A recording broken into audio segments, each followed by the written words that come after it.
एक वक्त का किस्सा है। एक गांव में बिट्टू नाम का लड़का पापड़ बेचा करता था। उसके पापड़ बहुत मजेदार होते थे। उसके माँ बाप घर में पापड़ तैयार करते थे और वो उन्हें बेचता था। बिट्टू के बाप के पास एक चांदी का कीमती बर्तन था जो उन्होंने मुश्किल वक्त के लिए संभाल कर रखा हुआ था, लेकिन उस बर्तन पर दूसरे गाँव के ठग की नजर थी। वो जल्दी से अपने मालिक के पास जाता है। मालिक एक बहुत जबरदस्त खबर लेकर आया हूँ। आप सुनोगे तो खुशी से पागल हो जाओगे। क्या खबर लेकर आया है, जल्दी बता।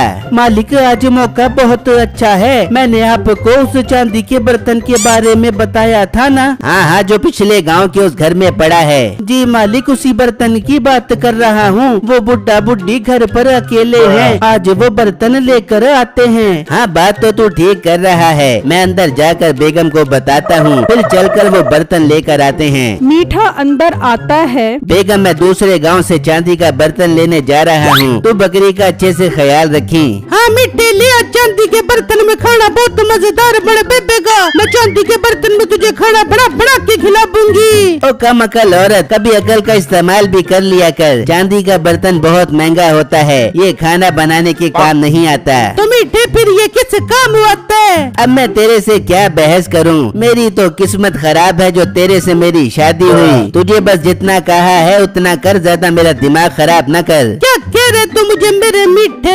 ओ भूअड़ औरत, बकरी का अच्छे से ख्याल रखी, मैं जा रहा हूँ। ये कहकर मीठा वहाँ से चला जाता है और मुलाजिम के हमरा वहाँ से निकल पड़ता है और वो दोनों बिट्टू के घर आ जाते हैं। मालिक यही वो घर है, चलो अंदर जाकर वो बर्तन उठा लो। तू पागल तो नहीं हो गया? मैं तेरा मालिक हूँ, मैं अंदर जाकर उठाऊंगा। चल तू अंदर जा और वो बर्तन लेकर आ। मुलाजिम अंदर जाता है और जैसे बर्तन उठाता है तो बिट्टू का बाप वहाँ पर आ जाता है। ओ खबीस इंसान, तो हमारा चांदी का बर्तन उठाने आया है, रख दे इसे। वो डर जाता है। मालिक बुढ़ा बुढ़ी आ गए, जल्दी आ जाओ। मीठा अंदर आ जाता है और उसे धक्का देता है। वो दूर जाकर गिरता है और वो दोनों चांदी का बर्तन लेकर चले जाते हैं। शुक्र है ये बर्तन खैर खैरियत से अपने हाथ लग गया है। अब मैं इसे बेचकर एक घोड़ा खरीदूंगा और फिर हम गांव में चोरियां उस घोड़े पर जाकर करेंगे। हाँ मालिक, बात तो आपने बिल्कुल ठीक की है। अच्छा मालिक, बहुत जोर की भूख लग रही है, कुछ खाने पीने के लिए ले लेते हैं। थोड़ा सब्र कर, इतना भूखा न बन, घर चलकर खाना खाएंगे।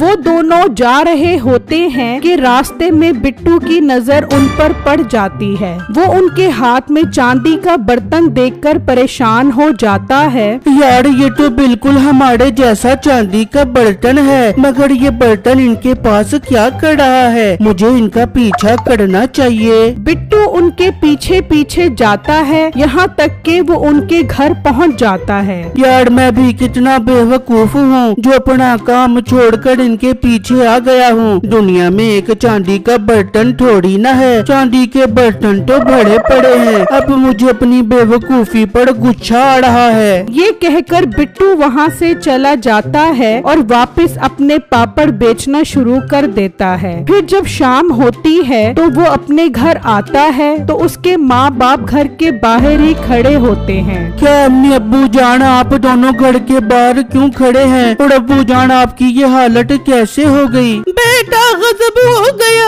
आज दो चोर हमारे घर आए थे और हमारा चांदी का बर्तन चोरी करके ले गए। बेटा, उन्होंने मुझे इतनी जोर से धक्का दिया कि मेरा हाथ ही टूट गया और वो बर्तन ले गए। बिट्टू को फौरन जहन में आता है कि वो जो बर्तन लेकर जा रहे थे वो बर्तन उनके बर्तन जैसा था। बेटा, अब हमारा बर्तन कैसे वापस आएगा? अम्मी जान, हमारा बर्तन वापस आ जाएगा, मुझे पता है वो बर्तन कहाँ पर है। कहाँ पर है हमारा बर्तन? फिर बिट्टू उन्हें सारी बातें बताता है जिसे सुनकर उन्हें कुछ तसल्ली होती है कि शायद अब उनका बर्तन वापस मिल जाए। बेटा तू इंतजार क्या कर रहा है, जा और अपना बर्तन लेकर आ। बिट्टू मुंह पर कपड़ा बांधकर घर से निकल जाता है और चलते चलते मीठे के घर पहुंच जाता है तो देखता है कि मीठे के हाथ में वो बर्तन होता है और मीठा अपनी बीवी के साथ खड़ा होता है। देख रही है बेगम, मैं कितना खूबसूरत चांदी का बर्तन लेकर आया हूँ। मीठे इस चांदी के बर्तन को जमीन में गाड़ दे, सोने का मन जापेगा। और साइंसदान की आखिरी औलाद, ये तो कौन से घरेलू टोटके देखती रहती है। तू तो कम अकल है, मैं तेरी बात का कैसे एतबार करूँ।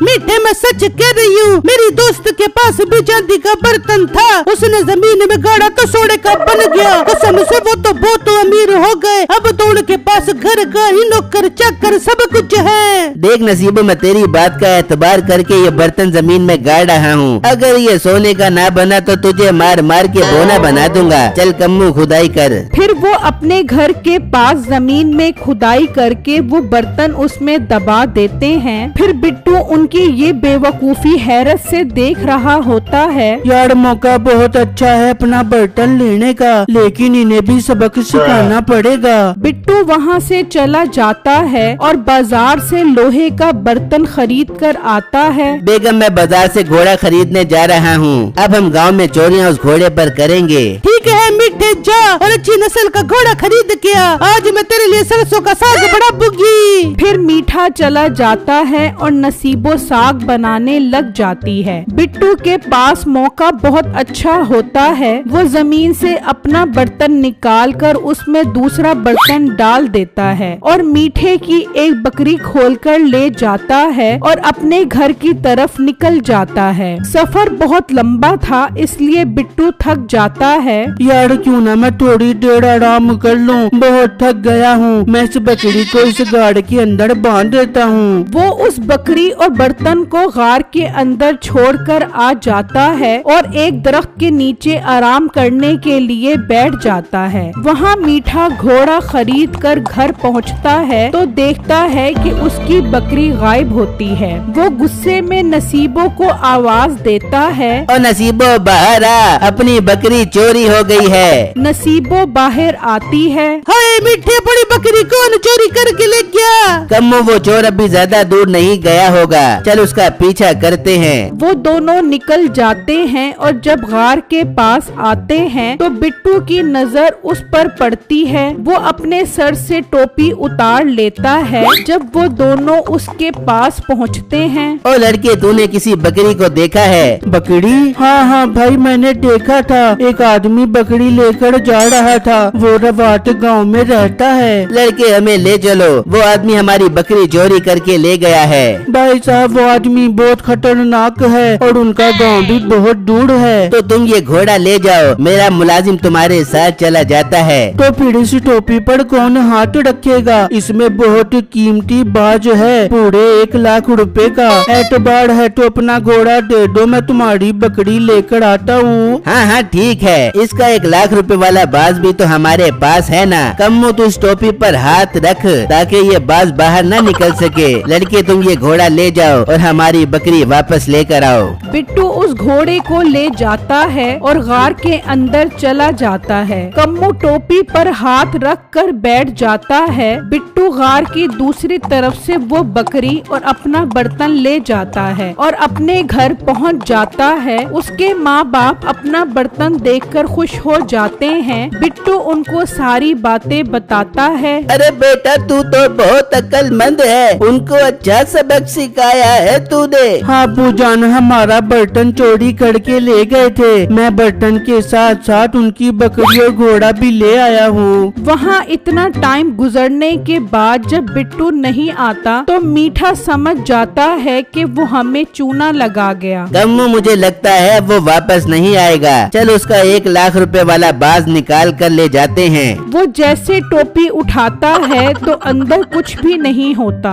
अरे दत्त तेरे की, ये तो बहुत बड़ा सियाना निकला। अंदर तो कोई बाज नहीं है, मतलब हमारी बकरी भी इसने चुराई थी और हमें धोखा देकर हमारा घोड़ा भी ले गया। हाँ मालिक, वो तो बहुत तेज लड़का था। मालिक, अब हमारे पास वो चांदी का बर्तन है, वो सोने का बन गया होगा। उसे से निकाल कर बेचते हैं, घोड़ा बकरी गाय सब आ जाएंगे। अरे वाह कम्मू, तेरी इस बात से मुझे बहुत हौसला हुआ है। चल वो बर्तन निकालते हैं। वो घर आकर जब बर्तन निकालते हैं तो वो लोहे का होता है। मीठे को बहुत गुस्सा आता है। ओ मोटी नाक वाली औरत, तू तो कह रही थी ये बर्तन सोने का बन जाएगा, ये चांदी का बर्तन तो लोहे का बन गया है। मीठे, इसका मतलब मेरी दोस्त झूठ बोल रही थी, मैं भी उसके पास जाती हूँ। हाँ तू उसके पास जा और अब कभी वापस न आई, तेरा मेरा रिश्ता आज से खत्म। मीठे को क्या पता था कि बर्तन तो बिट्टू ने तब्दील कर दिया है। मीठे का सब कुछ लुट जाता है और बिट्टू के पास घोड़ा और बकरी भी आ जाती है।